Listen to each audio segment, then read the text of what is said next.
Добрый день! Сегодня в Ленинградской области, в поселке Прибытково, мастера компании «Партия тепла» продолжат монтаж камина.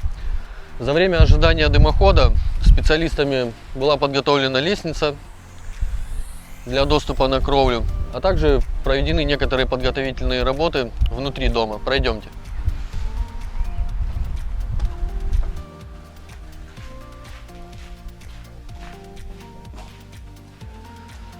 Данная лестница будет укладываться непосредственно на кровлю, для того, чтобы безопасно по ней перемещаться.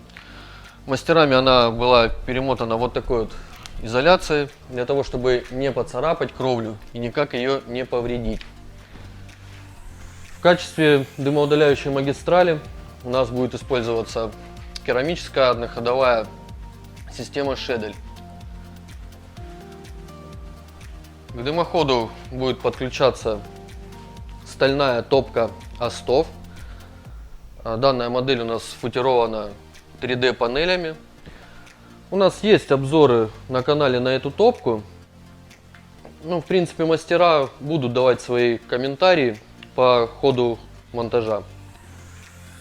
Для того, чтобы минимизировать размер самого камина, так как площадь комнаты небольшая, было принято решение утопить его в стену немного.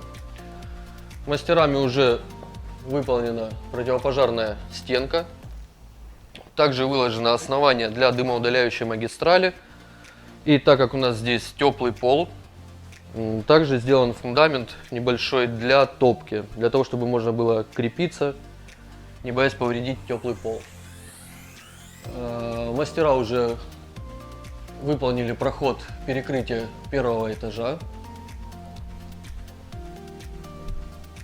Будем продолжать монтаж. Мастера будут давать свои комментарии. Следите. Вот закончился монтаж очередного камина.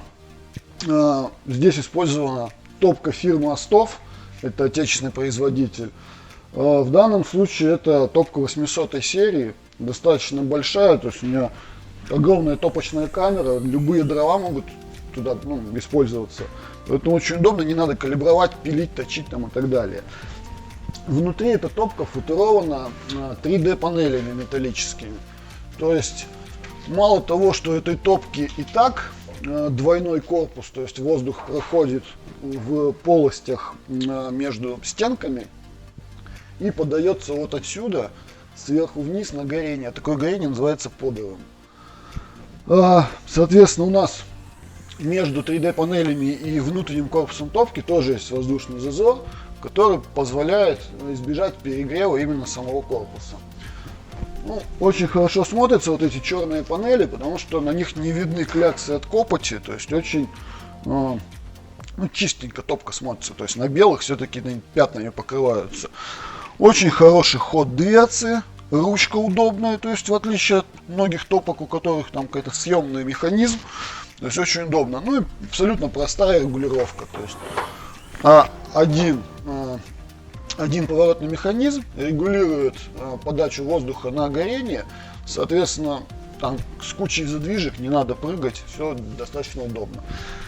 Здесь у нас использован керамический дымоход, топка немного утоплена в стену, то есть задняя стенка камина выходит в смежное помещение. Сделано это для того, чтобы минимизировать его габариты вот, собственно, в этой гостиной. Дальше по замыслу заказчика все это будет отделано плиткой, поэтому короб выполнен в одну плоскость с керамическим дымоходом. Собственно, после отделки будет, конечно, уже завершенный вид, но тут до отделки еще далеко, надо стены штукатурить, еще потолки подшивать. Вот. Собственно, вот топки смонтирована система разводки горячего воздуха. Это воздуховод помещения гостиной и есть такой же воздуховод смежное помещение. Собственно, все. Будем делать дальше, будем рассказывать дальше.